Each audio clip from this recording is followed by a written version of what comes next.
And here we go. That was just a little break to kind of fine-tune the light and some technical issues. As you know, that we start a little bit later. But I guess the stream works pretty fine right now as far as I can see it here on my screen. I'm really happy to have someone over here that I've been looking really forward to talk to, because he's representing a brand that's been having quite an impact in the last 3 years on the mobile computing market. This is Joon Kim. He's the CDO of Huawei. Well, welcome. Good morning. Glad you've made it. Thank you.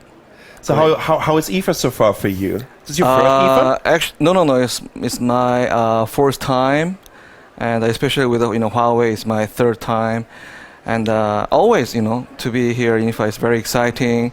But literally, I just directly came into this studio, so I haven't seen the IFA yet. So after this, I'm going to check it out. Yes. I love how you're setting up your priorities, right? Thank you so much. No problem. Always. So you know what, Joon, when I look at the development of the brand Huawei in the last 3 years, I mean, the company is on the market like forever, but especially in the Western world, people are not really so familiar. And I think the very, very first piece of design where this changed a little bit was, in my opinion, the P6. That was like 4 years ago? Yeah, about 4 years ago. 4 years ago. Yeah. Where Huawei started to get its own design language somehow. And now you are very, very well known from the feedback that we're getting from our readers and our viewers, right? They love the brand. They love the build quality. That must be a crazy journey. Yeah. It's been kind of like a amazing and exciting journey and adventure, actually. Like you said, about 4 years ago, even though you said Huawei has been there for a long time, but actually, relatively, we are pretty much like a kind of young player actually in the market. Yeah. And Huawei become very serious player started from year 2013. Since you mentioned about the P6, and then that was the kind of, let's say, we set up that that was the world's thinnest phone at the time. Yeah. So it was kind of a little bit kind of big surprise to the world. And literally, I joined the company at that time. And then from the P6, we made a P7, P8, P9. Now we are preparing the P10. So you can imagine this whole time, our company really grew really fast. And luckily, we got a lot of positive feedback from the media. And we really kind of dreamed about that, to show ourselves to the world, in a way, kind of very brave way and bold way. And then from the beginning, maybe people have a certain kind of, let's say, the typical perception of like a Chinese company, but still, we are really keep on going and really pushing our boundaries, and then we established the kind of new perception. I mean, like I said, a lot of media really complimented to our latest product, such as Mate series and also P series, especially P9. We got a lot of positive feedback, and then even it's very, very successful. And we're gonna hit the 10 million very soon. Yeah. Yes. Exactly. You've mentioned this already, the perception of a Chinese brand. Is it just me to get this feeling that even in general or in China, this changed a little bit in the last 4 or 5 years, where a lot of Chinese designers and Chinese engineers were like, the Western world was kind of looking at us as the copycats, even though that copying has a deeply fundamental meaning in Chinese culture, and it's actually a very positive thing of honoring someone, an artist. But when I look at Chinese designers in general, they really grew up and coming up with a lot of own ideas in the last couple of years. Actually, a lot of Western companies are now starting to copy Chinese companies. Something changed in the last years. Yeah, actually, no matter what, this whole tech world, is from like literally Western, and all the, famous, the leading companies in America or even Korea. There's a lot of like a different country, kind of literally set up this whole competition. So to catching all these leaders and the leading company. Of course, Chinese company really need to do a lot of things. And then from the beginning, typically the easiest way they can learn from it. But I wouldn't just say it's just a copy, because that, like you said, there's a perception there. But we started, for example, when I just joined the company, P6 was already there. And then I had to start it from there, because if we just totally change from P6 to something else, then you don't know who you are. So we had to start it from there, and then how to really transform this company to the really, really mainstream. And then somehow we already hit that, like I think since last year we become like a China #1. So you can imagine right now in China, a lot of other Chinese company really kind of following Huawei way. Yeah. So that's the kind of like amazing kind of historical moment right now. But I have to say that there's a certain like a learning curve from the newcomer to the market. But we really pursuing ourselves. We're not trying to follow someone else. But at the same time, we need to keep in mind that we cannot do differentiation for differentiation. Because, for example, you really looks like it, feels like different, but nobody cares about you. Then you are going totally wrong direction. No matter what, you got to be in the mainstream. In the mainstream, you need to create your own design language and DNA. And then I believe that we really, well built it, have built it, all that like our impression and image in the market. Now, like I said, luckily a lot of like media really appreciate it, and then we really need to responding, because they have a lot of like every year high expectation. So this is what I can say. It's a very exciting journey. You know what? Let me add to this what you just said. This kind of pressure and expectation that is building up, especially as you mentioned, your products are very, very well received. I think the P8 and the P9, but also what you did with the Mate 7. And I was using a Mate 7 for half a year. I constantly have to switch because that's my job, right? And now I'm Mate 8. So isn't the pressure just building up, like especially when you have such a well-received and great product in the market, and then you feel this pressure of, what the next generation needs to be even better? It is true, but what can I say? That's the part of job. So really I need to take it, and then I try to take this as a positive energy. You need to have certain pressure. Then with the pressure, you can do something more. So always this kind of like challenges and the pressure, in a way, I try to enjoy it. And since you talk about the Mate 7, now we have Mate 8, and then actually we are very close to launch Mate 9. Yeah. And you can really put a lot of high expectation on it, and we have a lot of great stuff is coming. So I can't wait to see it.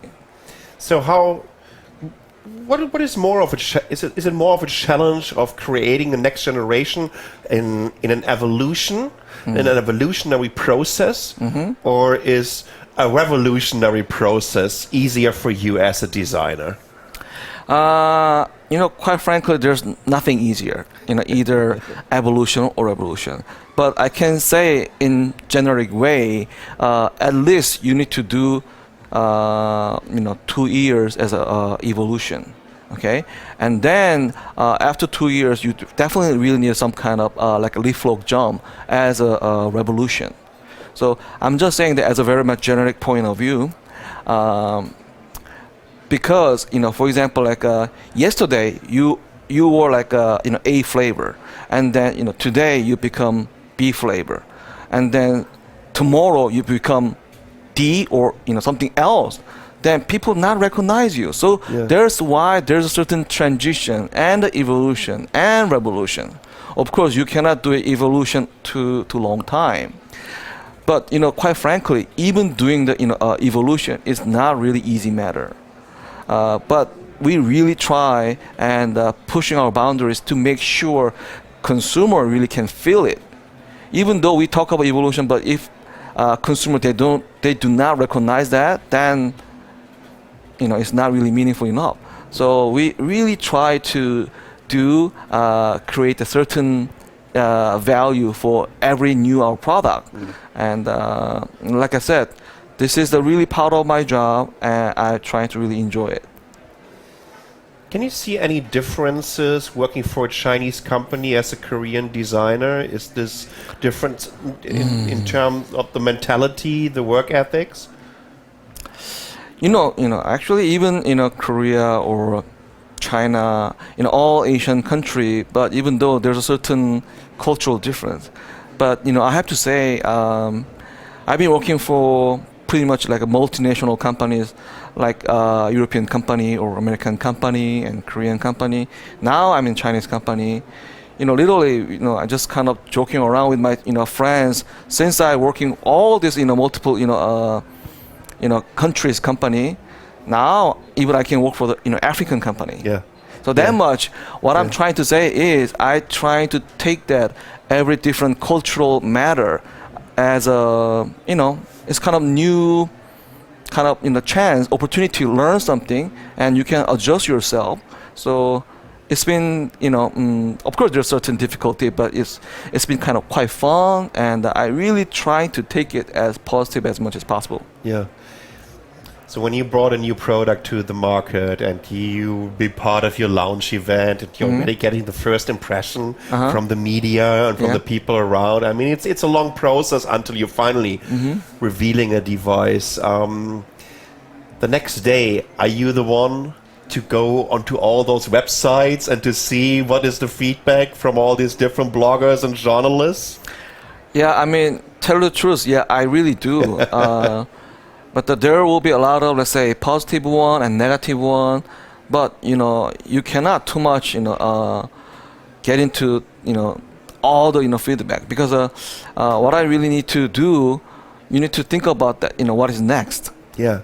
So you need to move on, and then you need to really think about it, prepare that next one. So every time when we launch the product, literally we are in the middle of the process of next one.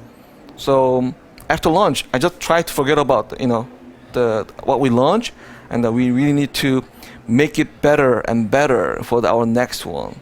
So this is pretty much like a routine, my job. Yeah. Just imagine the situation. You're sitting in a restaurant somewhere here in Berlin, in Germany right now, and next to you on a table is a user of one of your products that you don't know, an average user. Yeah. What would you like to hear from this user when he talks about your product? First of all, and your design. Yeah, first of all, it's not about what I want to hear from them. Actually, I have seen this kind of case quite, many times, since I've been in this industry for a long time. Yeah. So I really meet and have chance to meet, the real user on the street or, on the go, in an airplane, so everywhere. So whenever I see that kind of like a situation, I asked, hey, how do you think about this product? Of course, I'm not telling them, I'm from Huawei. I designed this phone. I don't know. I just kind of try to get their frank opinion about the product.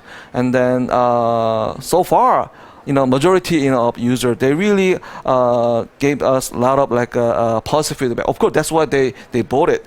But at the same time, I'd like to catch what they're really looking for from the next product and all that. So it's kind of very interesting kind of routine work every time I see the user, not only our product. If there's a certain thing, if I really find some interesting matter, I really start to talking and asking the question, and then make that our kind of small talk together. But yeah, I mean, this is the way how I can sensing what is a really real users, what they really want. So it's kind of like a really important kind of process to developing new ideas, all that. So yeah, this is what I do all the time. And now after our interview today, you will have the chance to walk the show floor a little bit and to see the products of your competitors and play around with it. Or do they know, oh my God, Joon is coming, let's lock them up? No, I do also, like I said, this is also very much routine work, and I really stop by every other competition, their booths, and checking their product. And I mean, there's a lot of things we can learn each other, and Yeah. then, definitely we need to make it better. So this is the real part of this job. So designer should be really open-minded. You cannot really insist. Oh, yours only is good. Yeah. Mine's only good. That kind of way is not good because we are not really artists. Designer. We shouldn't confusing. Designer and artist should be different. We need to create the product to make the people really fall in love with, rather than like, oh, I don't care. I like this, and then, just kind of forcing to the consumer to buy this. No. So we need to make sure how to make our product kind of appealing to majority of people as much as possible.